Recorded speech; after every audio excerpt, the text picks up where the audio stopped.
Hello student, कैसे हैं आप लोग। लॉकडाउन में तो बहुत अच्छे होंगे, है ना। सभी लोग खा पी के एकदम मोटा गए होंगे घर पे। तो चलिए पढ़ाई की बात करते हैं। पढ़ाई की बात आज का लेक्चर में क्या करेंगे, उससे पहले हम आपको ये बताते हैं कि पिछले लेक्चर में क्या बताए थे। पिछले लेक्चर में क्या बताए थे, वेजिटेटिव प्रोपेगेशन या बताए थे वेजिटेटिव प्रोपेगेशन का वेजिटेटिव रिप्रोडक्शन भी दूसरा नाम है। वेजिटेटिव प्रोपेगेशन में क्या बताए थे, नेचुरल टाइप का वेजिटेटिव प्रोपेगेशन है। उसके बाद क्या बताए थे कि आर्टिफिशियल टाइप का वेजिटेटिव प्रोपेगेशन, है ना। नेचुरल टाइप में भी कई सारा था, है ना, स्टेम के द्वारा, है ना, उसके बाद रूट्स के द्वारा, उसके बाद लीव्स के द्वारा। उसके बाद आर्टिफिशियल में क्या क्या थे, कटिंग थे, लेयरिंग थे, ग्राफ्टिंग थे कि नहीं थे, याद है कुछ नहीं कि नहीं है। देखिए उसमें से एक आपको माइक्रो प्रोपेगेशन नहीं बताएं। माइक्रो प्रोपेगेशन अगला आगे वाले डिटेल में चैप्टर टिश्यू कल्चर, उस पर आपको माइक्रो प्रोपेगेशन डिटेल में पढ़ाएंगे, है ना। उसके लिए टेंशन लेने वाली बातें नहीं है। तो ये सब आपको बता दिए थे, कुछ होमवर्क दिए थे, कुछ स्टूडेंट दिखाए, कुछ स्टूडेंट नहीं दिखाए। पता नहीं कितने स्टूडेंट इस लेक्चर को देखते हैं, नहीं देखते हैं, क्या पता है कि देखते भी होंगे कि नहीं देखते होंगे। कौन देखते हैं कौन नहीं देखते हैं उससे हमको फ़र्क नहीं पड़ता है। मेरा काम है इतना मेहनत से आपको बना के प्रोवाइड करना। किसी तरह से घर पे हैं, बहुत मेहनत से एडजस्ट किए हैं, है ना। देखिए आप बहुत लोग बोलते हैं सर स्क्रीन रिकॉर्डर क्यों भेज रहे हैं। देखिए बहुत उसमें दो रीज़न है। स्क्रीन रिकॉर्डर भेजने का दो रीज़न है। एक रीज़न है कि देखिए कल का लेक्चर में काफ़ी सारे फिगर थे, ऐसा फिगर थे जो कि हैंड राइटिंग बनाना, आपको समझा के दिखाना थोड़ा सा, है ना, उतना अच्छा से नहीं हो पाता। लेकिन आज का लेक्चर में भी क्या है, आज का लेक्चर में बिल्कुल ऐसा लैंग्वेज है, बिल्कुल क्या है, लैंग्वेज है। मतलब कोई फिगर है ही नहीं कि आपको फिगर बना के समझाएंगे। इसमें कुछ डिटेल बहुत ज़्यादा, मतलब फिगर बना के नहीं, टर्मिनोलॉजी को समझना है। इस चैप्टर में जो टर्मिनोलॉजी आगे हम लोग को जो reproduction, human reproduction, reproductive health और जब चैप्टर है जेनेटिक्स, उस सब में जो काम आने वाला टर्मिनोलॉजी है ना, उस टर्मिनोलॉजी को यहाँ समझना है। ये को कि पूरा 12th क्लास में जो बायोलॉजी में टर्मिनोलॉजी यूज होगा। ये चैप्टर सभी चैप्टरों का बेसिक चैप्टर है। इसमें कोई फिगर नहीं है आज, इसलिए इसमें टेंशन लेने वाली बात नहीं है। आप मेरी बातों को सुनिए ध्यान से, समझ गए। तो चलिए लेट्स स्टार्ट गो टू, है ना। तो सबसे पहला है व्हाट इज रिप्रोडक्शन। तो एक डिफिनेशन कभी कभी एग्जाम में आता है कि भाई बताइए कि डिफिनेशन सेक्सुअल रिप्रोडक्शन और एसेक्सुअल रिप्रोडक्शन में डिफिनेशन ही बताइए या डिफरेंस बताइए। तो डिफरेंस तो आपको पिछले लेक्चर में ही बता दिए थे, सबसे पहला लेक्चर में, है ना। तो आज थोड़ा सा सेक्सुअल रिप्रोडक्शन के बारे में वही जो डिफरेंस में बताया है ना, वही डिफिनेशन यहाँ घूम फिर के आएगा, देखना। सेक्सुअल रिप्रोडक्शन वैसा टाइप का रिप्रोडक्शन जिसमें दो पेरेंट भाग लेंगे, जिसमें दो गेमेट का फ्यूजन होंगे, है ना। ऑफ स्प्रिंग जो बनेंगे वो कैसा होगा, जेनेटिकली डिफरेंट होगा थोड़ा सा, है ना, आइडेंटिकल नहीं होगा। इसमें फर्टिलाइजेशन प्रोसेस होंगे, यही सब तो बातें आपको बताए थे। तो देखिए वही बात लिखा हुआ है, वैसा टाइप का रिप्रोडक्शन जिसमें दो गेमेट यानी कि दो पेरेंट भाग लेंगे। जैसे ही दो पेरेंट भाग लिए तो दो पेरेंट भाग लिए तो मेल एंड फीमेल दोनों का गेमेट होंगे, मेल का फीमेल दोनों का गेमेट होंगे। मान के चलिए ये फीमेल गेमेट है, ये मेल का गेमेट है, ठीक है। तो दो गेमेट भाग लिए, है ना। तो देखिए उसमें लिखा हुआ obtain from two different individual, one male and other female of the same species. हाँ ये लाइन को क्लियर करिए। इसमें ये बोला गया है, देखिए वो गेमेट हो सकता है सेम स्पेसिस का ही होगा। सेम स्पेसिस कैसे होगा, क्यों ये बात लिखा है, ये भी एक वेरी वेरी इंपॉर्टेंट लाइन है। सेम स्पेसिस कैसे हम कह सकते हैं, जैसे कि ह्यूमन बींग्स है, तो ह्यूमन बींग्स है, तो ह्यूमन बींग्स कहने का मतलब ह्यूमन बींग्स में दोनों तरह के प्रजाति होंगे, मेल प्रजाति भी होंगे और फीमेल प्रजाति भी होंगे। वो दोनों प्रजाति इसलिए, है ना, स्पेसिस में कोई सेक्स को अलग नहीं किया गया है कि वो मेल है तो उसको अलग जाति में रखेंगे और फीमेल को अलग जाति में रखेंगे। ह्यूमन बींग्स होमोसेपियंस मतलब होमोसेपियंस, ठीक है। तो आगे बढ़ते हैं, फिर क्या बोला गया है सेक्सुअल रिप्रोडक्शन के बारे में। Sexual gamete are special cell produce by reproduction by special reproductive organ. अब देखिए ये भी बात बहुत समझने वाले। देखिए गेमेट क्या है, गेमेट एक रिप्रोडक्शन करने में जो भाग लेने वाली इकाई है उसी को कहते हैं। Unit of reproduction is called gamete. सबसे छोटा चीज़ यहाँ पे गेमेट है। अब सवाल उठता है ये गेमेट बनता कहाँ है। तो आपको पता है कि जब सेक्सुअल रिप्रोडक्शन हो रहा है तो जिसमें मेल गेमेट दोनों भाग लेंगे, मैंने मेल ऑर्गन फीमेल ऑर्गन दोनों भाग लेंगे। जैसे ही मेल ऑर्गन भाग लिए और फीमेल ऑर्गन, मान के चलिए फीमेल है ये मेल है, तो मेल एंड फीमेल ऑर्गन दोनों भाग लेंगे तो मेल में भी गेमेट बनेंगे और फीमेल में भी गेमेट बनेंगे। समझ में आई मेरी बातें। तो ये गेमेट बनेंगे कहाँ पे, यानी कि मेल गेमेट भी अलग होंगे और फीमेल गेमेट भी, मान के चलिए फीमेल गेमेट अलग है, मेल गेमेट भी अलग है। तो सबसे पहली क्वेश्चन है कि ये मेल गेमेट और फीमेल गेमेट बनता कहाँ है, तो हाँ ये कहाँ बनता है, तो सभी ऑर्गेनिज्म, जैसे ह्यूमन बींग्स में बात किया जाए तो मेल की बात किया जाए तो मेल में ये जो बनता है टेस्टिस के अंदर बनता है। कहाँ पे बनता है, टेस्टिस के अंदर बनता है। फीमेल की बात किया जाए है ना, ये फीमेल में अगर बात किया जाए तो फीमेल के अंदर ओवरी होता है ना, ओवरी, ये सब ओवरी के अंदर में ये है ना अंडाणु यानी कि गेमेट बनते हैं। तो वही जो गेमेट क्या कहते हैं, जो स्पर्म है वही तो गेमेट है, जो अंडाणु वही तो गेमेट है। समझ में आई बातें, स्पर्म अंडाणु ही तो गेमेट है। आप देखिए sexual reproduction always include fertilisation process, ये तो आपको पहले तो फर्टिलाइजेशन प्रोसेस होगा। अब यहीं से स्टार्ट फर्टिलाइजेशन प्रोसेस होना, यहीं से सबसे बड़ा बेनिफिट वाला बात है। देखिए जैसे ही से अब बताया कि एक अलग टाइप का टॉपिक है थोड़ा सा, सिग्निफिकेंस ऑफ सेक्सुअल रिप्रोडक्शन। अब सिग्निफिकेंस क्या समझिएगा, मतलब कि इसका सेक्सुअल रिप्रोडक्शन होने का सबसे ज़्यादा बेनिफिट क्या हम लोगों के लिए, तो हम लोग के लिए बहुत बेनिफिट है। जैसे सेक्सुअल रिप्रोडक्शन में अगर दो पेरेंट इन्वॉल्व होंगे है ना, जैसे मेल इन्वॉल्व होंगे एंड फीमेल इन्वॉल्व होंगे, जैसे ही दो पेरेंट इन्वॉल्व हुए दोनों पेरेंट का अलग अलग गैमेट्स होंगे। अरे होंगे कि नहीं होंगे, दोनों पेरेंट का अलग अलग गैमेट होंगे। जब दोनों पेरेंट का अलग अलग गैमेट होंगे तो दो गैमेट होगा, मतलब ये स्पर्म अलग और ओवम अलग, ये स्पर्म अलग और ओवम अलग। स्पर्म ओवम मिलेगा तो एक नया चीज़ बनेगा, क्या, जायगोट। जैसे ही नया चीज़ जायगोट बना है ना, ये जायगोट बन गया। अब देखिए इस स्पर्म के अंदर जो क्रोमोसोम होगा, इस है ना, ये अंडाणु के अंदर में जो क्रोमोसोम होगा, ये दोनों क्रोमोसोम का मिलेगा तब जाके एक जायगोट तैयार होगा। और जायगोट में तो कोई पता नहीं कर किसका क्रोमोसोम है, मतलब सेपरेट नहीं है किसका है किसका, इसमें दोनों का क्रोमोसोम मिक्सिंग है। क्या बोले हमने, इस जायगोट में मेल गेमेट का यानी कि स्पर्म का, female gamete that is ovum, दोनों है ना गेमेट के क्रोमोसोम का मिक्सिंग है इस जायगोट में। जैसे ही दोनों गेमेट के क्रोमोसोम का मिक्सिंग होगा तो इसी प्रोसेस को तो बोलते हैं क्रॉसिंग ओवर। तो समझ में आई बातें। अब जैसे ही ये क्रॉसिंग ओवर होगा तो जैसे ही क्रॉसिंग ओवर होगा यही तो रिस्पॉन्सिबल है जेनेटिक वेरिएशन करने के लिए। समझ में आई मेरी बात, जेनेटिक वेरिएशन क्या है, दैट इज क्रॉसिंग ओवर। तो जैसे ही क्रॉसिंग ओवर हुआ, क्रॉसिंग ओवर कब होगा, जायगोट जिसमें बनेगा उसी टाइम में ये क्रॉसिंग ओवर प्रोसेस होती है। समझ में आई बातें, मतलब मेल एंड फीमेल गेमेट का जब फ्यूजन होगा तब बनेगा जायगोट, जायगोट से बनेगा इम्ब्रायो, इम्ब्रायो से बनेगा फर्दर है ना फीटस, फीटस से बेबी। तो समझ में आई बात है, मेल फीमेल गेमेट का जो फ्यूजन होगा तो होता है क्रॉसिंग ओवर। जैसे ही क्रॉसिंग होगा तो वहाँ पे जेनेटिक वेरिएशन आता है। तो यही सब बातें, मतलब इसका यही हो गया सिंपल वे में कि जब सेक्सुअल रिप्रोडक्शन जहाँ पे होगा वहाँ पे क्रॉसिंग ओवर होगा। समझ में आई बात हमारी, थोड़ा फास्ट तो नहीं बोल रहे हैं। अरे ध्यान दीजिए, इधर टिकटॉक पे ध्यान मत दिया करिए, पढ़ने पे ध्यान दीजिए। थोड़ा सा लॉकडाउन है, आप भी है ना अपने आप को रिस्पॉन्स समझिए पढ़ाई को, नहीं तो एक साल ऐसे बीत जाएगा पर बोलिएगा कि मेरा लॉकडाउन था उसी टाइम मेरा 12 था है ना। तो कितना दिन बोलिएगा, 2 साल 3 साल। तुम अपने बाल बच्चे को थोड़ी ना बोल सकिएगा कि मेरा मार्क कम आ गया, अरे लॉकडाउन चल रहा था मेरे 12th के समय में, पढ़ाई ये नहीं हुआ।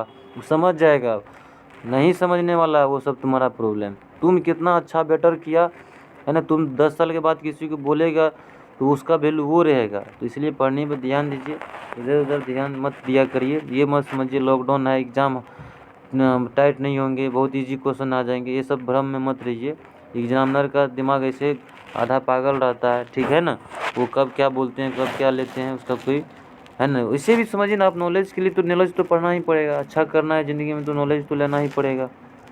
जैसे आम विद्यार्थी 12 का नॉलेज लेते हैं, तुम भी लो है ना, बेटर एग्ज़ाम अच्छा जाएगा ही 12th में, ठीक है। तो समझ में आई बात है, अभी बहुत कुछ मैं आपको बताए, फिर से एक बार समझा देते हैं। देखिए सिग्निफिकेंस ऑफ सेक्सुअल रिप्रोडक्शन का मतलब हो गया कि सेक्सुअल रिप्रोडक्शन होगा तो उससे बेनिफिट क्या होगा, बहुत बेनिफिट होगा। देखो दो डिफरेंट टाइप के ऑर्गेनिज्म के स्पर्म ओव्यूम जैसे ही मिलेंगे तो मतलब दो डिफरेंट पेरेंट मिलेंगे, दोनों पेरेंट का जेनेटिक मटेरियल मिलेंगे, जेनेटिक मटेरियल आएंगे यानी कि म्यूसिस प्रोसेस होगा, क्रॉसिंग ओवर होगा, फर्टिलाइजेशन के बाद सफल एंड रिसफल। सफल रिसफल का मतलब मिक्सिंग होना है ना, मिक्सिंग मतलब बहुत ज़्यादा मिक्सिंग होना, उसी को बोला गया है सफल रिसफल है ना। जीन का होगा मतलब क्रोमोसोम हुआ तो क्रोमोसोम के अंदर डीएनए, डीएनए के अंदर जीन है ना। तो generating lost of genetic diversity है ना। उसके बाद offspring of sexually reproduction organism are never identical to either their parent या देयर सिबलिंग। हाँ, ये एक इम्पोर्टेंट बोला गया है कि सिबलिंग स्पेसीज को छोड़ करके जो आइडेंटिकल ट्विन होता है, जो जुड़वा बच्चा होता है, उसमें आप देखे होंगे जुड़िया बच्चा में दोनों का क्रोमोसोम मतलब दोनों का जो फेस होता है वो बिल्कुल सेम होगा। इसीलिए क्योंकि वहाँ पे जेनेटिक वेरिएशन बहुत कम हो पाता है। जो मेल फीमेल का एक बार आया, जो फर्स्ट बच्चा में होगा देखने को जेनेटिक वेरिएशन, वही दूसरा बच्चा में भी जनरली देखने को मिलता है। तो समझ में आई बात है। जो जुड़वा बच्चा होता है उसको बोला है छोड़ करके बाकी जितना भी और फीटस प्रोड्यूस होते हैं यानी कि बच्चे बनते हैं, उस बच्चे में अगर देखिएगा फेस कलर थोड़ा सा पेरेंट के जैसा बिल्कुल डिफरेंट होगा। क्यों होता है? क्योंकि यही सेक्सुअल रिप्रोडक्शन में म्यूसिस होता है। म्यूसिस के दौरान क्या होता है? क्रॉसिंग ओवर होता है। क्रॉसिंग ओवर होने से क्या होता है? जेनेटिक वेरिएशन आते हैं, मतलब नया संतति जो बनेगा उसमें कुछ बदलाव होना है ना, उसके फेस पर कलर ये सब में बदलाव होना। समझ में आई बात है। यही देखिए जेनेटिक वेरिएशन यहाँ पे लिखा है। Genetic variation increase likelihood of population adapting to new changing. देखिए ये होना बहुत ज़रूरी है क्योंकि आपको पता है कि इन्वायरमेंट जो है, इन्वायरमेंट वो दिनों पर दिन है ना चेंजेज होता जाता है, चेंज हो रहा है इस इन्वायरमेंट के अंदर। जब चेंज होगा तो हम लोग को भी चेंज होना पड़ेगा, तभी तो इस अर्थ पे सर्वाइव कर पाएंगे, वरना तो कब का टपक गए रहते। और सब वैसे जैसे डायनासोर आ रहा है, बहुत सारा जानवर विलुप्त हो गए। क्यों नहीं? क्योंकि इन्वायरमेंट के अकॉर्डिंग और हैबिटेट के अकॉर्डिंग उसको रहने का प्रबंध हो ही नहीं पाया, तो इसलिए इस दुनिया से वो विलुप्त हो चुके है ना। तो इसलिए ह्यूमन बींग्स का यही सब खास जितना भी जानवर और बहुत सारा जानवर ऐसा है जो जेनेटिक वेरिएशन आ रहा है धीरे धीरे है ना, तो थोड़ा बदलाव होते रह रहा है इन्वायरमेंट के अकॉर्डिंग। तो समझ में आई यह बातें। तो आपसे क्वेश्चन पूछा जाएगा सेक्सुअल रिप्रोडक्शन, ये सेक्सुअल रिप्रोडक्टिव डिफरेंस, ये आपको ध्यान रखना है कि सेक्सुअल रिप्रोडक्शन जेनेटिक वेरिएशन होता है ना। दो पेरेंट भाग लेते हैं, म्यूसिस प्रोसेस होता है, फर्टिलाइजेशन प्रोसेस होता है, जीन का मिक्सिंग होता है ना। इसमें आइडेंटिकल ट्विन को छोड़ करके है ना। तो ये सब आप तो लिख सकते हैं ना। अरे इतना बताएं तो कुछ तो लिखिएगा। फर्टिलाइजेशन होता है, ये होता है, वो होता है, सब तो डिफिनेशने है। जो जितना पॉइंट हो अपना उतना पॉइंट लिख सकते हैं। अब यहाँ पे बहुत सिंपल में क्लासीफाई करके बताया गया है कि देखिए बोला गया है, आप एनसीईआरटी बोलते हैं कि देखिए भाई, जो भी ऑर्गेनिज्म सेक्सुअल रिप्रोडक्शन करेगा, मतलब चाहे वो प्लांट क्यों नहीं हो, चाहे वो एनिमल क्यों नहीं हो, वो है ना 15 साल वाला प्लांट क्यों ना हो और 40 साल वाला प्लांट क्यों ना हो, एनिमल 5 साल वाला क्यों ना हो और 10 साल वाला क्यों ना हो, उसको सेक्सुअल रिप्रोडक्शन करने का मतलब है कि रिप्रोडक्शन का मतलब क्या है? जब तक वो नया न्यू ऑफ स्प्रिंग प्रोड्यूस करेंगे, जब तक वो न्यू ऑफ स्प्रिंग प्रोड्यूस न करे वो रिप्रोडक्शन नहीं कहलाएगा। आपको बताए थे फर्स्ट क्लास में, आप इस वर्ड में और उस वर्ड को कंपेरिजन मत करिएगा। ये वर्ड और रिप्रोडक्शन वर्ड बिल्कुल अलग वर्ड है, ठीक है। रिप्रोडक्शन वर्ड का मतलब है कि जब तक वो नया संतति पैदा न करे, तो नया संतति पैदा नहीं करेगा जब तक, तब तक वो रिप्रोडक्शन का डेफिनेशन नहीं है। तो अब ये बोला गया है कि जो भी ऑर्गेनिज्म सेक्सुअल रिप्रोडक्शन करेगा उसके लाइफ टाइम में ये 3 स्टेज आएंगे। कौन कौन स्टेज आएंगे? जुवेनाइल फेज आएंगे, रिप्रोडक्टिव फेज आएंगे यानी रिप्रोडक्शन फेज आएंगे, सेनेसेंस फेज आएंगे। मतलब वही इसमें देखिए वर्ड से ही आपको क्लियर करा देंगे, आपको प्रचलित करा देंगे। बोला गया है कि ऐसे बोला जाता है कि जुवेनाइल फेज वैसा फेज है जब ऑर्गेनिज्म रिप्रोडक्शन करने से पहला वाला फेज, मतलब जैसे ह्यूमन बींग्स की अगर बात किया जाए, ह्यूमन बींग्स में बात किया जाए तो ये है ना 10 साल से लेके 12 साल तक ये सब अवस्था क्या है, इससे पहले भी ये सारा जुवेनाइल फेज है। मतलब इसमें ऑर्गेनिज्म रिप्रोडक्शन नहीं कर सकता है। रिप्रोडक्शन फेज में क्या होगा? गैमेट बनेंगे, रिप्रोडक्शन करने योग्य हो जाते हैं। सेनेसेंस फेज में भी रिप्रोडक्शन करने योग्य नहीं रहते हैं और ऑर्गेनिज्म ओल्ड स्टेज में चल जाते हैं, इसलिए सेनेसेंस फेज को बोला जाता है ओल्ड फेज, है ना। जुवेनाइल फेज मतलब थोड़ा सा पहले वाला स्टेज, जब रिप्रोडक्शन करने से पहले वाला स्टेज, समझ गए। 10 साल 12 साल का स्टेज। रिप्रोडक्शन करने वाला स्टेज मतलब 15 साल से लेकर 20 साल, 25 साल, 35 साल, 40 साल, 45 साल, 50, 60 के ऊपर, 70 के ऊपर सेनेसेंस फेज हो गया, ये ओल्ड स्टेज आ गया जहाँ रिप्रोडक्शन करने योग्य नहीं होता। मतलब क्यों नहीं होता है? क्योंकि उस टाइम में गैमेट ही नहीं बनते, चाहे मेल हो फीमेल हो। फीमेल में तो अलग बात है कि 35 के बाद गैमेट नहीं बनते हैं, मतलब अंडाणु बनते ही नहीं है। मेल में तो 60 ईयर तक चलते भी है, मैक्सिमम देखा गया है 60 ईयर, 65 तक भी स्पर्म प्रोड्यूस होते हैं। उसके बाद गैमेट ही नहीं बनते। आप कहिएगा सर गैमेट क्यों नहीं बनते हैं, स्पर्म क्यों नहीं बनते हैं? तो स्पर्म कैसे बनेंगे? हार्मोन लेवल ही डिक्रीज हो गया। तो सबका तो पिताजी तो हार्मोन ही है, शरीर में इतना खेला जो हो रहा है, गेमेट बनना, गेमेट को रिलीज करना, ये होना वो होना, तुम्हारे बॉडी में चेंजिंग आना, तुम्हारे आवाज़ों में चेंजिंग आना, सब तो ये हार्मोन की वजह से ही हो रहा है। तो हार्मोन सब खेला करता है शरीर के अंदर। समझ में आई आपको बातें? तो आगे चलिए, समझ में आई तो फिर से देखिए कि जो भी ऑर्गेनिज्म बोले सेक्सुअल रिप्रोडक्शन करेगा, स्क्रीनशॉट लेना है तो ले सकते हैं आप। देखिए कितना अच्छा क्लासीफाई किया गया है ना। तो बोले जो भी स्टूडेंट सेक्सुअल रिप्रोडक्शन करेगा उसको 3 स्टेज से, juvenile phase, reproduction phase and senescence phase से गुजरना पड़ेगा। तो अब देखिए जुवेनाइल फेज किसे कहते हैं, सेनेसेंस रिप्रोडक्शन फेज किसे कहते हैं, इसमें क्या चेंजिंग आता है, इसमें क्या चेंजिंग आता है, सॉरी हाँ। तो अब देखिए जुवेनाइल फेज में बोला गया all organism have to reach certain age of growth and maturity in their life before they can reproduce sexually. मतलब बोला गया सेक्सुअल रिप्रोडक्शन करने से पहले वाला जो स्टेज है, जिसमें मतलब ऑर्गेनिज्म थोड़ा सा ग्रोथ किया रहता है, मैच्योरिटी स्टेज में है, उसे बोला गया juvenile phase. The period for growth is called juvenile, that period of growth is called juvenile phase. मतलब जिस पीरियड में ऑर्गेनिज्म ग्रोथ करता है, मैच्योर करता है, गेमेट बनाने योग्य होता है गेमेट, है ना, उसको बोला गया जुवेनाइल फेज, है ना। This phase is variable duration in different organism. बात सही है, किसी ऑर्गेनिज्म ह्यूमन बींग है तो 12 साल है, क्या पता रेट में कितना होगा, क्या पता एलिफेंट में कितना होता है, एलिफेंट में कितना कब टाइम में गेमेट बनते हैं, समझ में आई भाई। गाय में कितना टाइम में गेमेट बनते हैं, कितना ईयर के बनने लगते हैं। तो उसके बाद है रिप्रोडक्टिव फेज, मतलब the event of sexual reproduction, ऐसा फेज जिसमें रिप्रोडक्शन करने योग्य हो जाए ऑर्गेनिज्म। रिप्रोडक्शन करने योग्य हो जाएगा मतलब गेमेट बनाने योग्य हो जाएगा, है ना। तो यही सब आप जब रिप्रोडक्शन फेज करेगा तो ऑर्गेनिज्म, उसको बोला गया है कि रिप्रोडक्शन के दौरान, है ना, रिप्रोडक्शन में मेनली होता है फर्टिलाइजेशन प्रोसेस। तो फर्टिलाइजेशन होने से पहले भी 3 प्रोसेस, फर्टिलाइजेशन अभी नहीं हुआ तो उसको बोलेंगे pre fertilisation, pre fertilisation, fertilisation हो गया तो बोलेंगे फर्टिलाइजेशन, फर्टिलाइजेशन होने के बाद ऑर्गेनिज्म में क्या चेंजिंग होती है उसको बोलते हैं पोस्ट फर्टिलाइजेशन। तो समझ में आई बात है, अब क्या लिखे, है ना, PR मतलब प्री फर्टिलाइजेशन, फिर फर्टिलाइजेशन, उसके बाद पोस्ट फर्टिलाइजेशन PF। तो वही बोला गया है कि रिप्रोडक्शन में भी ऑर्गेनिज्म 3 स्टेज से गुजरता है ना, growth in distinct stage namely तो pre fertilisation, fertilisation and post fertilisation. अब सेनेसेंस फेज क्या है, सेनेसेंस फेज बोला गया है कि मतलब ओल्ड एज फेज, मतलब the end of reproductive phase can consider as one of the parameter of senescence या ओल्ड स्टेज। मतलब कि प्रोडक्शन फेज के बाद वाला स्टेज को बोला गया यहाँ पे सेनेसेंस फेज। तो समझ में आई बातें। अब छोटा सा टॉपिक यहाँ रह गया है कि what is menstrual cycle and oestrous cycle. ये आपको प्रचलित करना, ये हालांकि ह्यूमन बींग्स में पढ़ाएंगे आपको, मेंस्ट्रुअल साइकिल के बारे में बहुत ज़्यादा डिटेल में बताएंगे। जो फीमेल में ये मेंस्ट्रुअल साइकिल चलती है, एक साइक्लिक वे जो होती है ना, जिसको हम लोग शॉर्टकट में मेंस के नाम से भी जानते हैं, है ना। ओस्टियस साइकिल हम लोग में देखने को नहीं मिलता, ये चिंपैंजी लाइक ऑर्गेनिज्म में, ये रेट, डियर, डॉग, टाइगर की सब में आप कभी नहीं देखे होंगे कि सब में मेंस्ट्रुअल साइकिल होती है, लेकिन ओस्टियस साइकिल होती है। ओस्टियस मेंस्ट्रुअल साइकिल में क्या डिफरेंस है, यानी मेंस्ट्रुअल साइकिल किसे कहते हैं, ओस्टियस साइकिल किसे कहते हैं, आपको सिंपल वे में बताते हैं। देखिए मेंस्ट्रुअल साइकिल वैसा साइकिल जिसमें ऑर्गेनिज्म के अंदर, है ना, ब्लीडिंग आए, और है ना, मतलब प्रत्येक एक साइक्लिक वे के दौरान, है ना, मतलब हार्मोनल चेंजेस के दौरान उसके, है ना, कुछ सिम्टम्स दिखाई पड़े और कुछ, है ना, ब्लीडिंग टाइप का, है ना, फ्लूइड्स सेक्रेट हो, that's is called menstrual cycle, है ना। इट अकर्स इन प्राइमेट, मतलब ह्यूमन बींग्स में, मंकी हो गया, ऐप हो गया, है ना। तो आप देखिएगा ह्यूमन बींग्स को ही कंसिडर मत करिएगा, ऐप मंकी को भी यहाँ लेके चलिए। ये बहुत बार कंफ्यूज करने के लिए डी में क्वेश्चन रहेगा ऑब्जेक्टिव टाइप का, menstrual cycle occurs in, human रहता तो स्टूडेंट क्या करता है, सबसे पहले ह्यूमन, अब बाकी दो को क्या किया, देखबे नहीं किया कि ऐप है मंकी है, क्योंकि ऐप मंकी में ऐसा देखने को मिलता है।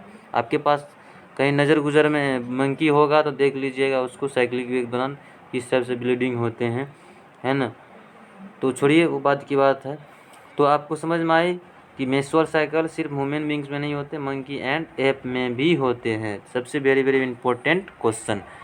स्ट्रेस साइकिल किस में होते हैं, तो शीप, रैट, डियर, है ना, मतलब सॉरी डीर मतलब हरिंग, डॉग, टाइगर्स, ये सब में होते हैं। अब किसको कहते हैं menstrual cycle, this cycle consist of menstrual phase, proliferative phase and secretory phase. Blood flow in this phase, है ना, blood does not flow in this phase, है ना। वैसा फेज जिसमें कुछ फ्लूइड सेक्रेटरी सब्सटेंस, है ना, सेक्रेट हो, that is called menstrual cycle.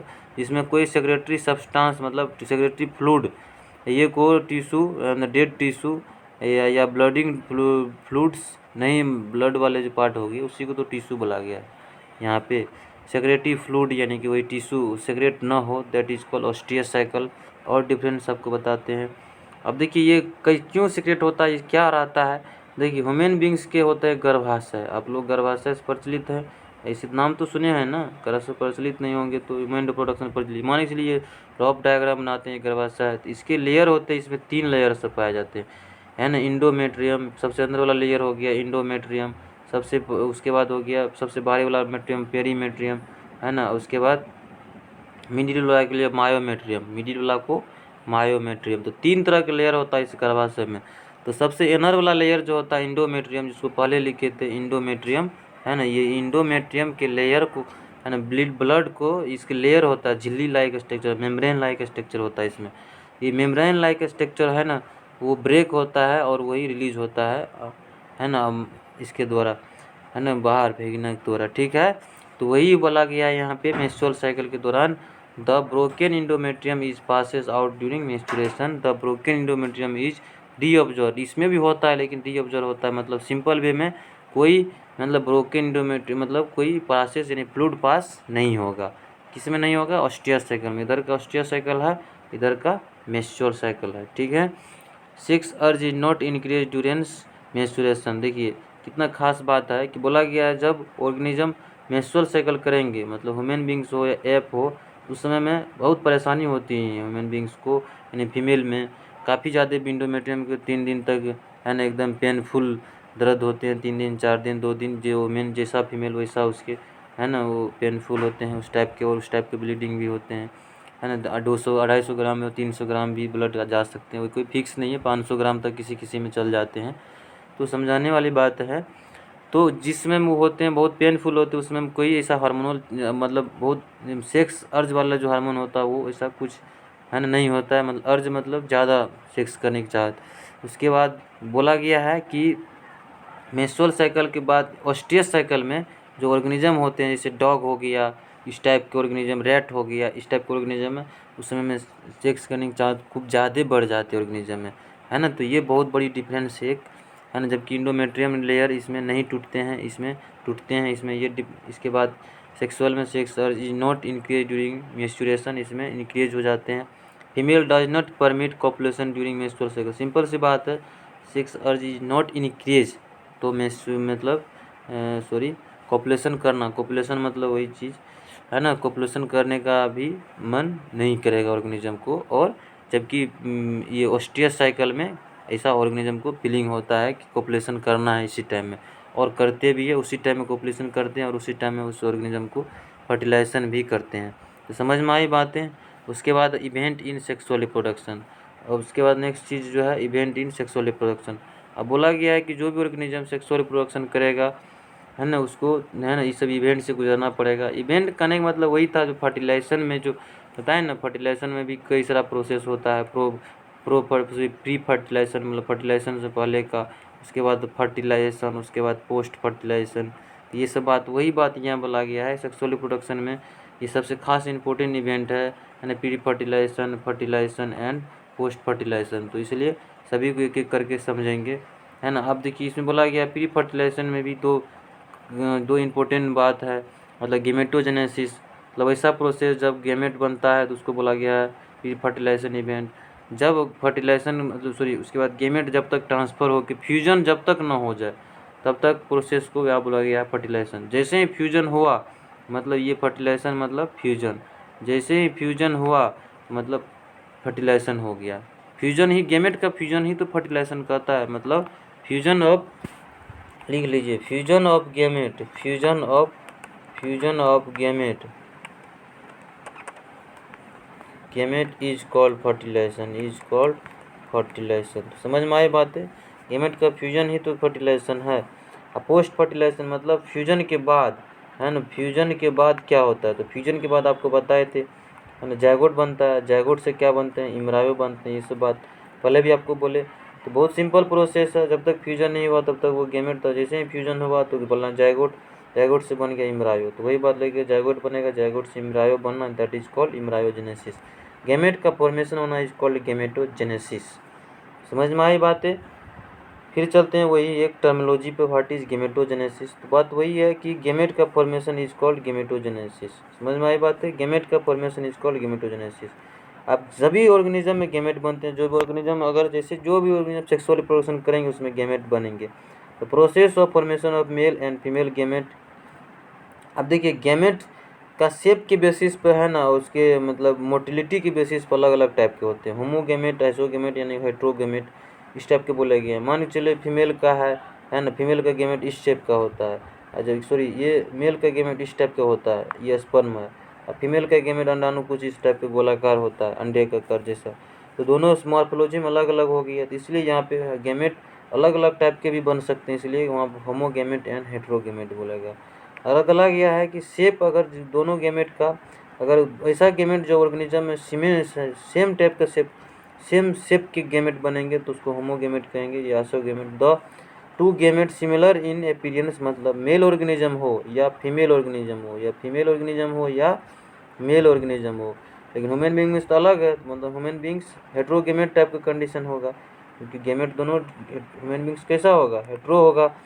क्यों होगा, क्योंकि दोनों मेल फीमेल गेमेट अलग अलग शेप का होता है। बोला गया है कि वैसा ऑर्गेनिज्म जिसके मेल और फीमेल गेमेट सेम टाइप का हो तो उसको बोला गया होमोगेमेट। तो होमोगेमेट का जैसे कैलोडोफोरा एक अलगी है जिसमें बहुत सारा होता है, बस सबको टर्मिनोलॉजी से प्रचलित करना है। होमोगेमेट का मतलब क्या हो गया, हेट्रोगेमेट का मतलब क्या है। फिर बोला गया हेट्रोगेमेट वैसा टाइप का गेमेट जो मॉर्फोलॉजिकली दोनों अलग अलग टाइप का दिखता हो, that is called heterogamete. And male gamete is called antherozoid या sperm, and female gamete is called egg या ओवम, जो आपको अभी तुरंत बताए। तो स्पर्म और ओवम दोनों अलग अलग देखने को मिलता है, इसलिए यहाँ पे बोला गया है हेट्रो टाइप का गेमेट। ह्यूमन बींग्स में कैसा होगा, हेट्रोगेमेट्स होगा। सेक्सुअलिटी और ऑर्गेनिज्म, सेक्सुअलिटी इन ऑर्गेनिज्म मतलब कहता है कि ये सबसे इम्पोर्टेंट है कि जब ऑर्गेनिज्म सेक्सुअलिटी मतलब जो भी ऑर्गेनिज्म सेक्सुअल रिप्रोडक्शन करेगा, तो सेक्सुअल रिप्रोडक्शन जो ऑर्गेनिज्म करेगा तो कभी कभी क्या होता है, जैसे हम लोग को पता है कि ह्यूमन बींग्स में मेल एंड फीमेल अलग हैं, है ना। ह्यूमन बींग्स में मेल एंड फीमेल अलग अलग होते हैं, लेकिन बहुत सारा ऐसा ऑर्गेनिज्म है जिसके मेल एंड फीमेल ऑर्गेन जो है एक ही बॉडी के अंदर है, जैसे कि एक ही बॉडी के अंदर होता है। जैसे आपको बता दें अर्थवर्म, जानते हैं अर्थवर्म, तो अर्थवर्म एक ऐसा ऑर्गेनिज्म है जिसके अर्थवर्म ऐसा ऑर्गेनिज्म है जिसके मेल एंड फीमेल बॉडी एक ही बॉडी के अंदर होते हैं। बहुत सारा और है ना, वो जो कौन अलग होते हैं किस किस में मेल और फीमेल है ना sex organ, mail and female sex organ अलग अलग बॉडी में होते हैं, और किस में सेम एक ही बॉडी में दोनों ऑर्गेन होते हैं, मेल ऑर्गेन भी और फीमेल ऑर्गेन भी होते हैं। तो इसके बेसिस पे यहाँ पे बोला गया है कि टर्मिनोलॉजी पे डिसाइड किया गया, इसलिए वहाँ बोला गया सेक्सुअलिटी इन ऑर्गेनिज्म। समझ गए। तो सेक्सुअलिटी ऑर्गेनिज्म देखिए किस टाइप के, होमोथेलिक यानी कि मोनोसियस टाइप का ऑर्गेनिज्म बोला गया मोनोसियस टाइप का ऑर्गेनिज्म वैसा टाइप का ऑर्गेनिज्म को हम बोलेंगे, या वैसा प्लांट होगा जिसमें मेल एंड फीमेल दोनों एक सेक्स एक ही प्लांट पे होगा, जैसे male sex and female sex एक ही प्लांट के ऊपर होगा, that is called monoecious type का प्लांट। देखिए क्या बोला गया, टर्म यूज बाइसेक्सुअल, ये तो अलग बात है। हाँ, आपको आज एक कन्फ्यूजन दूर करना है। देखिए बहुत बार आपको मोनोसियस एंड बाइसेक्सुअल है ना, बाइसेक्सुअल, उसके बाद है डायोसियस एंड यूनिसेक्सुअल। तो आज एक कन्फ्यूजन सबसे बड़ा जो दूर करना है स्टूडेंट सबको है ना, बाइसेक्सुअल, ये दूर करना है कि देखिए कभी कभी मोनोसियस और बाइसेक्सुअल टर्म यूज किया रहता है, तो आप कंफ्यूज होते थे, मोनोसियस का मतलब तो ये समझे थे, तो बाइसेक्सुअल का मतलब क्या होगा फिर। तो आज से दिमाग में फिक्स कर लीजिए, मोनोसियस के बराबर होता है बाइसेक्सुअल।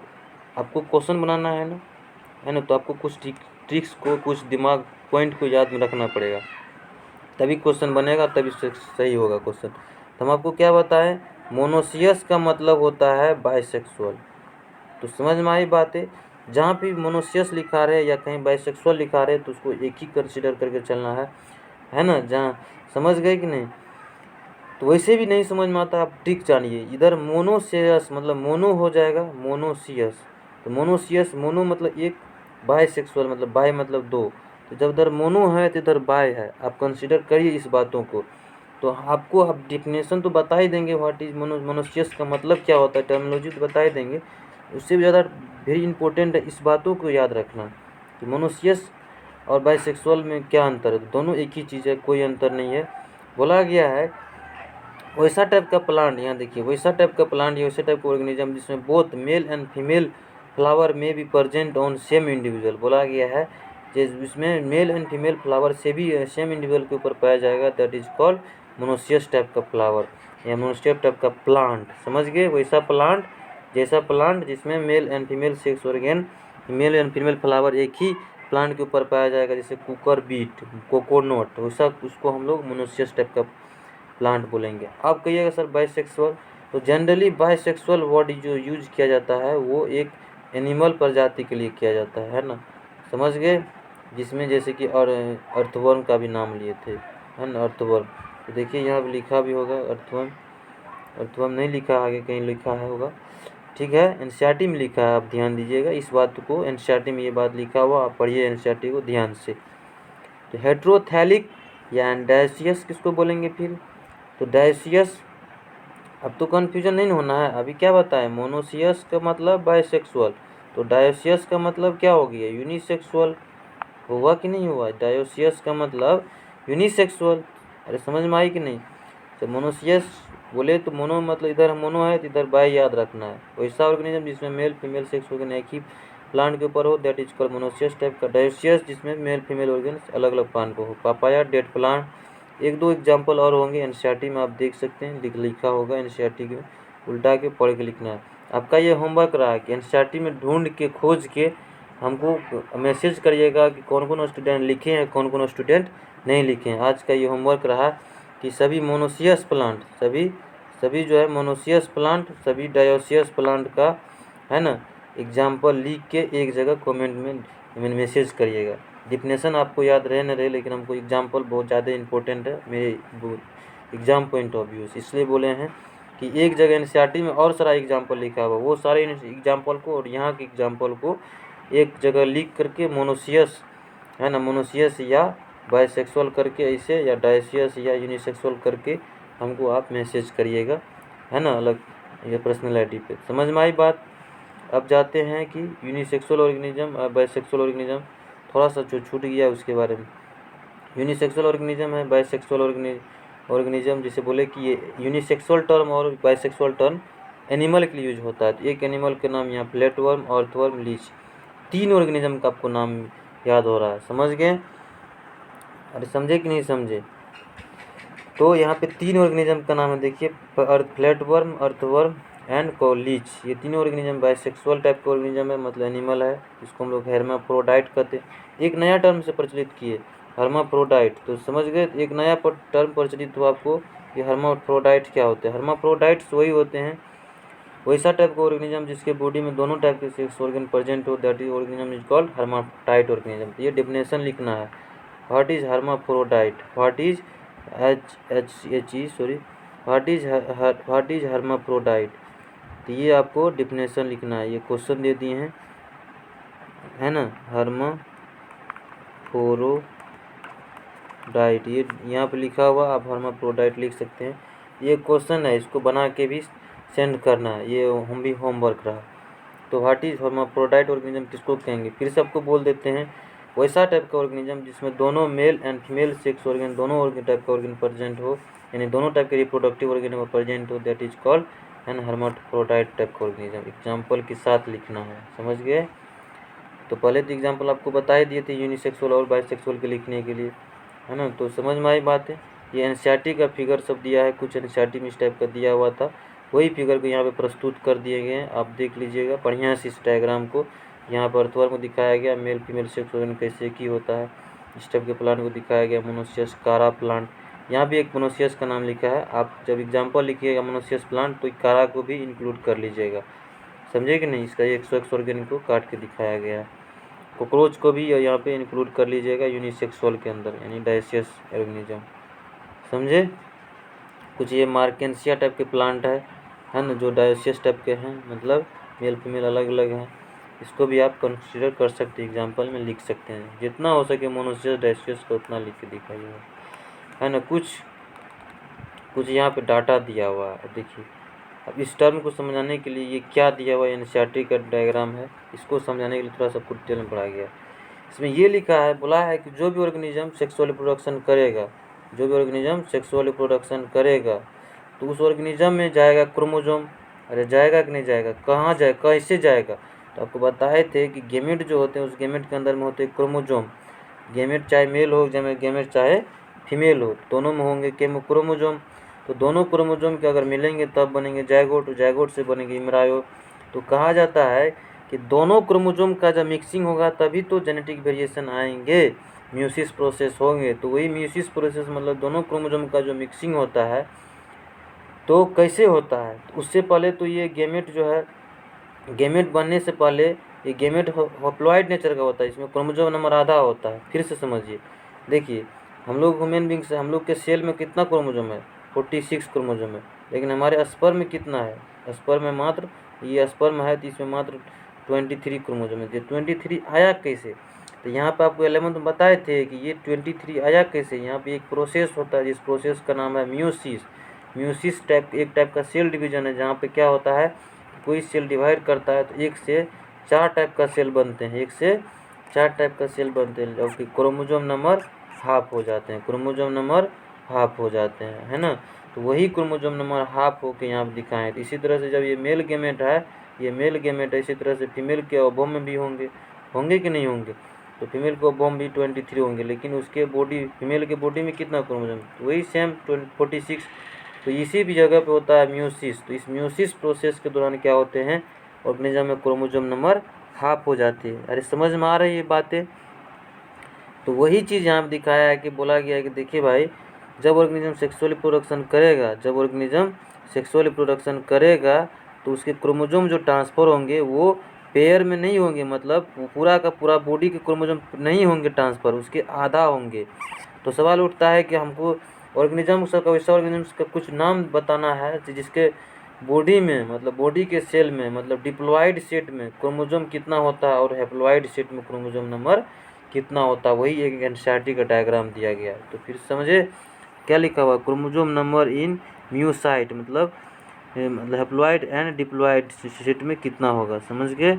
गेमेट में कितना होता है। ऑर्गेनिज्म का कुछ नेमिंग दिया हुआ, उधर डिप्लॉयड सेट में क्रोमोसोम दिया गया और उसके इधर का हैप्लॉयड सेट में क्रोमोसोम आपसे पूछा है कितना होगा। एक का दिया, एक को आपको बताना है। एक करके दिखाया गया है, देखिए कि ह्यूमन बींग्स है तो उसमें 46 है, तो हम लोग जानते हैं इसका आधा। ये वेरी वेरी इंपॉर्टेंट, इस डायग्राम को, इस चार्ट को जो याद नहीं रखेगा उसका एक क्वेश्चन मिक्स होगा ऑब्जेक्टिव का, क्योंकि कौन सा क्वेश्चन पूछेगा इस क्रोमोसोम नंबर से वो फिक्स नहीं है। कभी पूछ देता है हैप्लॉयड सेट में बताइए, कभी पूछ देता है डिप्लॉयड सेट में बताइए, समझे?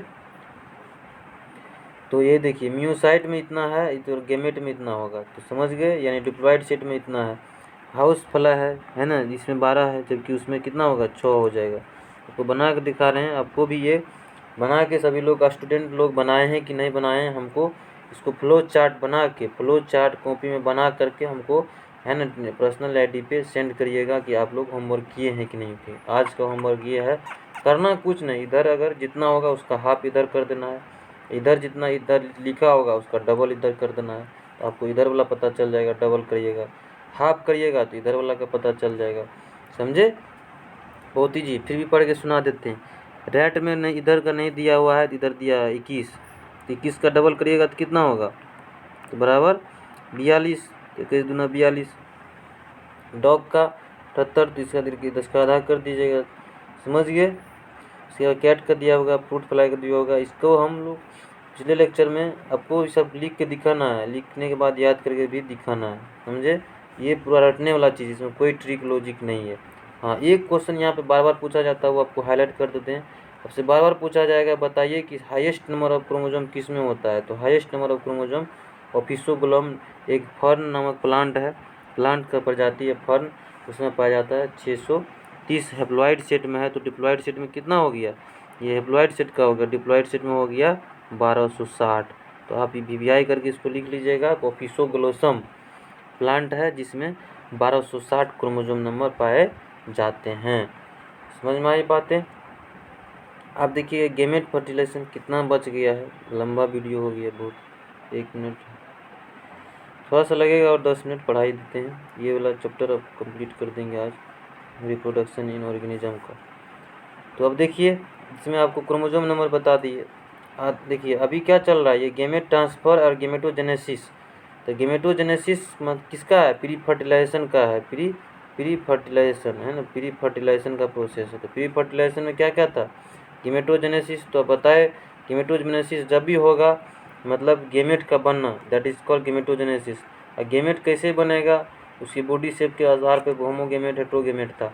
तो गेमेट के बनने के दौरान ही क्रोमोसोम नंबर हाफ होते हैं। फिर से ध्यान देकर सुन लीजिए एक बार, ये बताना आपको भुला गए थे कि गेमेट जैसे ही बनेगा है ना, गेमेट जब ही बनेगा तो गेमेट बनने के ड्यूरिंग ही है ना, ड्यूरिंग क्रोमोसोम नंबर हाफ होते हैं। समझ गए, क्रोमोसोम नंबर हाफ हो जाते हैं। तो फिर से ध्यान देके सुन लीजिए इस बातों को।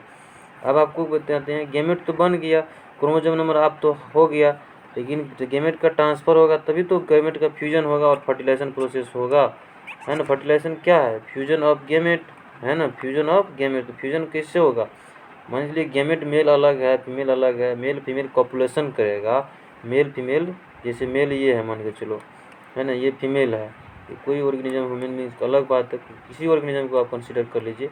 ये दोनों ऑर्गेनिज्म जब मीटिंग करेगा यानी कॉपुलेशन करेगा, तो कॉपुलेशन करने के दौरान क्या होगा, दोनों एक सेक्स ऑर्गन के दूसरे सेक्स ऑर्गन में गेमेट का ट्रांसफ़र होगा। जैसे ही गेमेट का ट्रांसफ़र होगा और फर्टिलाइजेशन की जगह पर पहुँचेगा, क्योंकि फर्टिलाइजेशन ऐसे वैसे जगह पर नहीं हो जाता, एक फिक्स जगह होता है सभी एनिमल में कहाँ पे फर्टिलाइजेशन होना है, मतलब गेमेट का मिलन कहाँ होना है ना। कॉपुलेशन के दौरान जो गेमेट दोनों ऑर्गेनिज्म से जाएगा, मतलब एक ऑर्गेनिज्म पहले से रहता है या दूसरे ऑर्गेनिज्म में ट्रांसफ़र होगा, जनरली मेल से ट्रांसफ़र होते हैं जनरली, मैक्सिमम ऑर्गेनिज्म में, है ना। या बहुत ऑर्गेनिज्म में मेल फीमेल गेमेट का कॉपुलेशन नहीं हो पाता, जैसे है ना वाटर है, वाटर के द्वारा, है ना, वाटर के द्वारा मेल गेमेट का रिलीज हुआ, फिर वाटर के द्वारा फीमेल गेमेट का भी रिलीज हुआ, है ना, ये फीमेल गेमेट है, इसके में वाटर से रिलीज हुआ, ये वाटर से रिलीज होकर तब जाके गेमेट जायगोट बनेगा। ये कोई फिक्स नहीं है कि मेल गेमेट और फीमेल गेमेट मीटिंग करेगा तभी जाके बनेगा जायगोट। समझ में आई बात है, फर्टिलाइजेशन तभी होगा, ऐसा कोई फिक्स नहीं है, किसी मीडियम के थ्रू भी ये गेमेट जा सकता है। अब कहिएगा सर प्लांट तो एक जगह रहता है, उसको कैसे फ्लावर बन जाता है, बिना गेमेट का फ्यूजन होने फ्लावर तो फ्रूट कैसे बन जाता है। ऐसा कोई फिक्स नहीं है कि मेल फीमेल गेमेट जाके कॉपुलेशन करेगा तभी होगा, सभी ऑर्गेनिज्म अलग अलग है। ह्यूमन बींग्स का एग्जाम्पल दिए, ज़्यादातर जानवर का ऐसा एग्जाम्पल दिए, मीटिंग के दौरान गेमेट का ट्रांसफ़र होता है। लेकिन बहुत सारा जैसे प्लांट होगा, प्लांट में तो कोई मीटिंग नहीं करता है, लेकिन हवा के द्वारा किसी मीडियम के द्वारा गेमेट ट्रांसफ़र होता है। वो आपको नेक्स्ट लेक्चर में इसके बारे में ही डिस्कस करेंगे डिटेल में, समझे। तो लिखा हुआ गेमेट ट्रांसफर में in majority of organism male gamete is motile where the female gamete is stationery.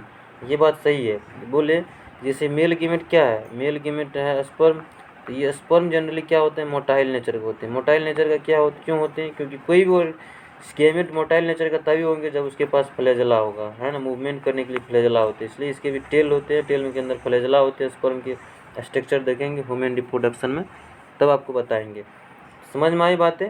तो गेमेट ट्रांसफ़र के दौरान क्या होगा कि एक जगह से गेमेट दूसरी जगह जाएगा। फिर से समझिए, गेमेट ट्रांसफ़र मतलब जाना, गेमेट एक जगह से दूसरी जगह कैसे जाएगा, हो सकता है उसको ले जाने वाला एजेंट भी होगा, और या तो कॉपुलेशन के दौरान ही, है ना, एक मोटाइल एक्टिविटी के मोटाइल स्पर्म की मोटाइल एक्टिविटी के कारण से वो गेमेट फीमेल की बॉडी में ट्रांसफ़र हो जाएंगे और फर्टिलाइजेशन जगह पे पहुंच जाएंगे। इसे आपको पढ़ के पहले सुना देते हैं। बोला गया majority of organism male gamete is motile where the female gamete is stationary. Stationary जगह फीमेल गेमेट एक ही जगह पर रहेगा, मेल गेमेट यहाँ से मान लीजिए गया, है ना, कॉपुलेशन करने का जगह कुछ और है, मान लीजिए ये है जगह कॉपुलेशन का, लेकिन फर्टिलाइजेशन होने वाला है इस जगह पे, तो इस जगह पर अंडाणु है, यहाँ से यहाँ जाने में टाइम तो लगेगा, यानी कि चाहिए कुछ, तो ये कैसे चल जाएगा। तो इस स्पर्म के पास, इस स्पर्म के पास अपना एनर्जी होता है खुद का, जो इसको एक्टिविटी के द्वारा मोटाइल फ्लैजेला होता है, ये मूव करके यहाँ पे फर्टिलाइजेशन प्रोसेस पे जाता है। इसको पूरा डिटेल में ह्यूमन रिप्रोडक्शन में पढ़ाएंगे, फिगर के साथ बोर्ड पे पढ़ाएंगे, इसके लिए आपको टेंशन नहीं लेना है, समझ गए। सिर्फ पढ़ने पर आप ध्यान दीजिए, पॉइंट को समझने पर फोकस करिए, आपका बहुत अच्छा होगा पढ़ाई। आप कितनों बढ़िया टीचर से पढ़ लीजिए ना, लेकिन मेरा पढ़ाया हुआ आपको दूसरा टीचर से फ़र्क नहीं पड़ा तो फिर बोल दीजिएगा सर आप मत पढ़ाइए, हम यूट्यूब के किसी और टीचर से पढ़ लेंगे, है ना। लेकिन हम बोल रहे हैं, आप लोग इतना रिक्वेस्ट किए हैं, इतना मेहनत से वीडियो बना रहे हैं, तो प्लीज़ इसको देखिए, सुनिए, समझने की कोशिश करिए। अब फेस मत बकिए, इसमें कोई फिगर है ये नहीं है, सिर्फ लैंग्वेज है, टर्मोलॉजी है, उसको समझाने की पूरी कोशिश कर रहे हैं। समझे? देखिए यहाँ बोला कि exception, few fungi and algae both types of gamete are motile. सही बात है, जब बोथ टाइप का गेमेट मेटाइल होगा, मतलब मेल गेमेट हो या फीमेल गेमेट हो, दोनों गेमेट मेटाइल होगा, मतलब दोनों गेमेट के पास फ्लैजेला होगा। जैसे दोनों गेमेट के पास फ्लैजेला होगा तो कोई मीडियम की आवश्यकता नहीं पड़ेगी। सबको क्या बताए कि बहुत सारा ऑर्गेनिज्म में क्या होता है, जो गेमेट बनते हैं उसको ट्रांसफ़र होने के लिए, जब फर्टिलाइजेशन प्रोसेस को कंप्लीट करने के लिए एक मीडियम की ज़रूरत पड़ती है। जैसे वाटर मीडियम हो जाता है, एयर मीडियम हो जाता है। लेकिन बहुत सारा ऑर्गेनिज्म में जब मेल गेमेट फीमेल गेमेट दोनों मोटाइल होंगे तो कोई मीडियम की आवश्यकता नहीं होंगे भी तो वो मोटाइल एक्टिविटी के द्वारा ऑटोमेटिक चल जाएंगे। तो यही बात यहाँ पर लिखा हुआ है, बहुत सारा अलगी फंजाई में होता है, लोअर टाइप के ऑर्गेनिज्म में। ठीक है, समझ में आएगी। A medium is required through which the male gamete move. समझ गए? In algae bryophyte and pteridophyte water is medium to gamete transfer. फिर वही बात जो आपको पहले से बताया, वही बात लिखा हुआ है। The compensate loss of male gamete during transport, कुछ एनर्जी अपना लॉस करते हैं, वही बोला गया है। Compensate loss of male gamete during, अच्छा सॉरी एनर्जी की बात नहीं बोला गया है।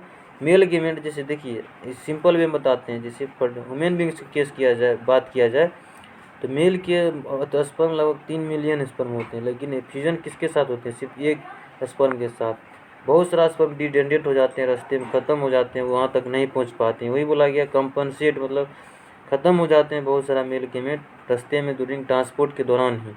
The number of male gamete produce is several thousand times than the female gamete. Female gamete 1 2 3 4 बनते हैं, लेकिन मेल गेमेट बहुत सारे रहते हैं, तब भी ख़त्म होकर फिर भी बहुत सारे बचते हैं। इसीलिए ज़्यादा आपको प्रोड्यूस करना पड़ता है, क्योंकि ट्रांसपोर्ट के दौरान बहुत सारा है न कंपनसेट हो जाता है, मतलब ख़त्म हो जाते हैं, इसलिए ज़्यादा प्रोड्यूस करने पड़ते हैं। अरे समझ में आ रही कि नहीं आ रही? आ रही तो आगे देखिए। अब नया टर्म आया पॉलिनेशन। इसमें देखिए जैसे कि फर्टिलाइजेशन प्रोसेस होता है ना, सॉरी गेमेट ट्रांसफर नॉर्मल तो मीडियम के द्वारा हो रहा है ऑर्गेनिज्म में, लेकिन यही गेमेट ट्रांसफ़र किसी प्लांट में अगर होता है, प्लांट में बनते हैं पोलन ग्रेन, प्लांट के फ्लावर में, तो पोलन ग्रेन के हवा के द्वारा या इसके द्वारा, मधुमक्खी के द्वारा, हनी बी के द्वारा या वाटर के द्वारा, किसी मीडियम के द्वारा जब दूसरे फ्लावर पे पहुंचता है तो ये भी तो गेमेट जा रहा है, ट्रांसफ़र हो रहा है। तो इसी प्रोसेस को यहाँ पे एक नया टर्म दिया गया है प्लांट के लिए बोटनी वाले साइंटिस्ट ने, दैट इज़ पोलिनेशन। समझ में आई बात? पोलिनेशन। तो आपको कन्फ्यूजन नहीं होना है पोलिनेशन क्या है, समझ गए? तो पोलिनेशन वर्ड से कन्फ्यूजन होता है। Pollen must be transfer from the male part of flower stamen another female part of another stigma, that is pistil is called pollination. समझे कि नहीं समझे? उसके बाद है व्हाट इज फर्टिलाइजेशन, बस वही process, fusion of male and female gamete is called fertilisation, यानी कि fusion of male and female gamete is called fertilisation. तो फर्टिलाइजेशन प्रोसेस होगा, फर्टिलाइजेशन हुआ, फर्टिलाइजेशन के बाद क्या बनेगा? जाइगोट, जाइगोट से क्या बनेगा? एम्ब्रायो। बस वही बातें लिखा हुआ। The stage of sexual reproduction when gamete fuse, thus the first step in the certain of a new life. Fertilisation से नया लाइफ बनेगा, मतलब जाइगोट बनेंगे, तभी नया लाइफ की उत्पत्ति होंगे। फर्टिलाइजेशन का रिजल्ट क्या है? जाइगोट बना, जाइगोट से क्या बनेगा? एम्ब्रायो। तो वही सब बातें यहाँ पे लिखा है। जाइगोट डिवाइड टू माइटोसिस, मतलब जाइगोट ग्रो करके एम्ब्रायो बनाएगा। बहुत सिंपल वे में लिखा हुआ, इसको एक प्रोसेस में समझेंगे। एक पूरा प्रोसेस होते हैं, किस टाइप के सेल का डिवीजन होता है, फिर कैसे डिवीजन होता है, टूट ब्रेक डाउन होता है, 2 सेल से 4 सेल, 4 सेल से 8 सेल, 8 से 16 सेल, एक लंबा प्रोसेस है। समझे? अब देखिए बहुत सारा ऑर्गेनिज्म में बहुत फर्टिलाइजेशन इंटरनल और एक्सटर्नल भी होता है, एंड उसके बॉडी के डिपेंड करता है किस टाइप का ऑर्गेनिज्म है, किस टाइप का बॉडी है। फर्टिलाइजेशन मतलब जैसे देखिए ऑर्गेनिज्म कॉपुलेशन करेंगे ना, तो कॉपुलेशन में मतलब गेमेट कैसे जा रहे हैं, इंटरनली ट्रांसफ़र हो रहे हैं गेमेट, एक्सटर्नली वाटर से जा रहे हैं, तो उसको हम लोग बाहर से जा रहे हैं गेमेट वाटर से, उसको कह देते हैं। जैसे प्लांट के पोलन ग्रेन, प्लांट में जो फ्लावर होता है उसके पोलन ग्रेन बाहर हवा के द्वारा उड़ के जाता है, तो उसको बोलेंगे एक्सटर्नल फर्टिलाइजेशन। मतलब आपको दिखेगा माइक्रोस्कोप से पोलन ग्रेन के जाते हुए दिखिएगा, लेकिन इंटरनली आप किसी बाहर से पोलन, अब माइक्रोस्कोप से बाहरी से नहीं देख सकते इंटरनल पोलिनेशन को। जैसे इस टाइप का ऑर्गेनिज्म जो पोलिनेशन कर रहा है, इस टाइप का ऑर्गेनिज्म जो कॉपुलेशन कर रहा है, इसमें जो ट्रांसफ़र होगा है ना, मतलब गेमेट का जो ट्रांसफ़र होगा, सॉरी जिसमें जो फर्टिलाइजेशन होगा, इस टाइप का ऑर्गेनिज्म में फर्टिलाइजेशन होगा, इस टाइप का इस ह्यूमन बींग्स का नहीं दिखाया गया, तो ह्यूमन बींग्स भी इंटरनल फर्टिलाइजेशन की ही कैटेगरी में आते हैं। तो बोला गया है sperm passes from male into female body and increase the chances of fertilisation, less sperm need to produce. इसमें है ना स्पर्म कम हरासमेंट होगा, ज़्यादातर चांस है कि चल जाने का, बाहर के द्वारा, वाटर के द्वारा होगा, बहुत सारा ख़त्म हो जाएगा, पीएच के द्वारा बहुत सारा बात है कि बहुत नहीं है पहुँच पाया अपने टारगेट जगह पे, इसलिए इस इंटरनल फर्टिलाइजेशन ज़्यादा चांस है फर्टिलाइजेशन होने का, है ना। तो ये सब टाइप का आपको याद क्या रखना है कि इंटरनल फर्टिलाइजेशन किस में होता है और उसका मेन माध्यम क्या है, किसके द्वारा होता है। तो मेमल्स की बात किया जाए हम लोग के केस में तो पेनिस होते हैं, बर्ड्स के केस में कोलकिया एक ऑर्गेन है जिसके द्वारा ये सब प्रोसेस होते हैं, जैसे यहाँ पे। उसके बाद शार्क मछली हो गया, उसमें भी होते हैं, ग्लेस्पर जो है ना, फिन जो होते हैं पीछे वाला वहाँ पे, समझ गए। तो ये है। उसके बाद है external fertilisation.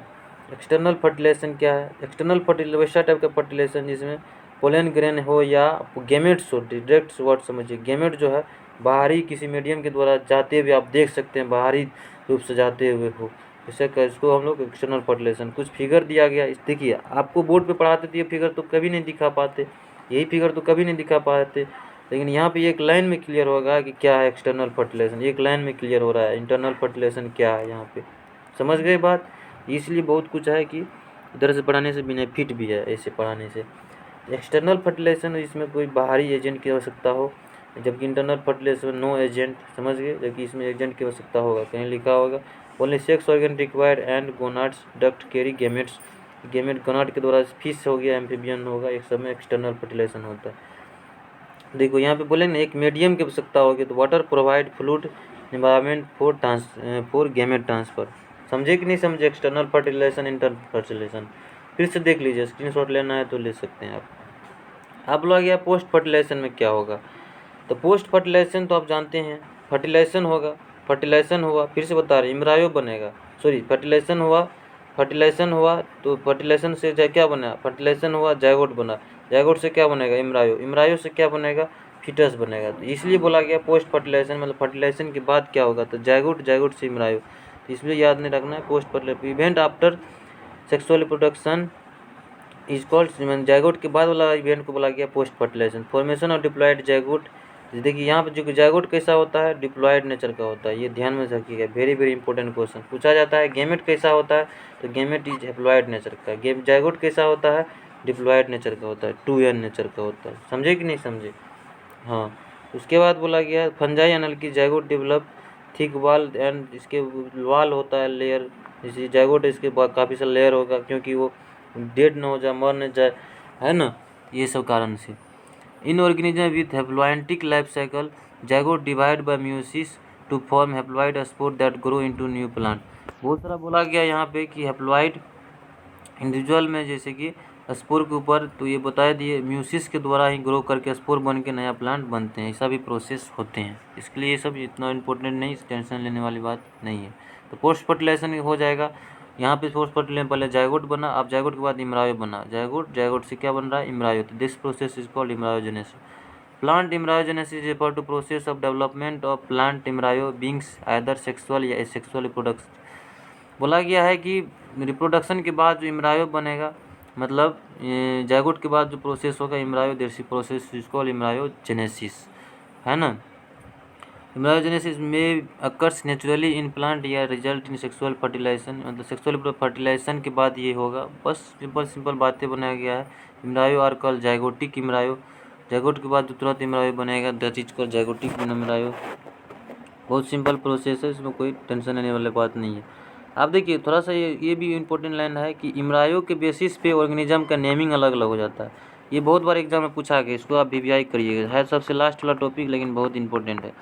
Oviparous organism, viviparous organism and ovoviviparous organism, इतनी तरह के ऑर्गेनिज्म है। सबसे पहली बात ओविपेरस, वैसा ऑर्गेनिज्म जो एग प्रोड्यूस करे, एग को ऊपर एक, है ना, एग प्रोड्यूस करे, जो कवच हो उस कवच, वैसा ऑर्गेनिज्म उसको एग प्रोड्यूस करे इज कॉल्ड ओविपेरस ऑर्गेनिज्म, समझ गया, स्क्रीनशॉट ले लीजिए लेना है तो।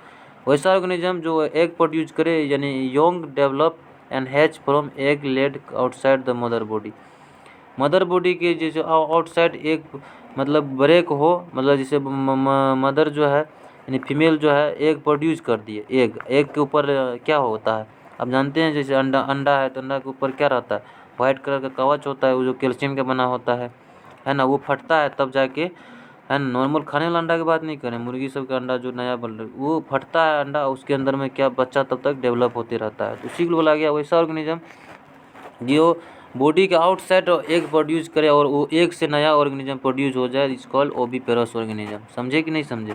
तो वही लिखा young develop and hatch from egg laid outside of mother body. इसमें लिख लिए egg laid outside the mother body, उसके बाद ये लाइन लिखिएगा। समझे?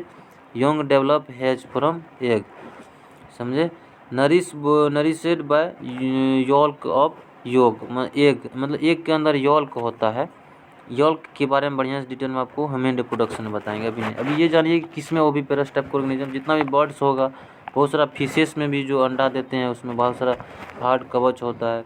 एम्फीबिया हो गया, रेप्टाइल्स हो गया, स्नेक आरो जैसे कि, अरे समझ रहे हैं कि नहीं? ओविपेरस वैसा ऑर्गेनिज्म जो कि अंदर में ही मतलब यूटेरस के अंदर में ये देता हो egg, is called oviparous organism. Sorry ovoviviparous, फिर से देखिए यहाँ पे ओवोविविपेरस लिखा हुआ है। तो समझे? नरिश बाय योल्क ऑफ योग, इसको भी योग से ही नरिशमेंट मिलता है। इसमें जो एग्जाम्पल है शार्क मछली हो गया, फिशेस हो गया। समझे कि नहीं? ओवोविविपेरस टर्मिनोलॉजी क्या रहा? Ovoviviparous and viviparous. Viviparous organism वैसा ऑर्गेनिज्म जो एग प्रोड्यूस करे मदर बॉडी के आउटसाइड, लेकिन ये मदर बॉडी के यूटेरस के अंदर एग बनाते हैं, इसको ओविविविपेरस। उसके बाद विविपेरस ऑर्गेनिज्म वैसा ऑर्गेनिज्म जो बच्चा प्रोड्यूस करे यूटेरस के अंदर, डायरेक्ट अंडाणु कोई प्रोड्यूस ना करे, that is called viviparous organism. इसी के साथ ये चैप्टर आपका समाप्त होता है। अब इस चैप्टर में कुछ नहीं बचा है। अब रह गया पीडीएफ फॉर्म में क्वेश्चन। पीडीएफ फॉर्म में क्वेश्चन आपको सेंड कर दिए जाएंगे। क्वेश्चन सॉल्व करके सभी को आंसर सिर्फ हमको भेजना है, कितना लोग सही किए हैं कि नहीं किए हैं। तो अब सब आपका होमवर्क रहा है कि इसमें सभी का ओविपेरस, विविपेरस एंड ओवोविविपेरस का एग्जाम्पल लिखना। उससे पहले आपको होमवर्क क्या दिए थे, है ना? इससे पहले आपको दिए थे कि हाँ मोनोसियस डायोसियस का एंड एग्जाम्पल लिख के हमको पर्सनल आईडी पे शेयर करना। ठीक है, आज का लेक्चर थोड़ा सा लंबा हो गया, लेकिन चैप्टर कंप्लीट कर दिए हैं, टेंशन लेने वाली बातें नहीं है। ठीक है, चलो।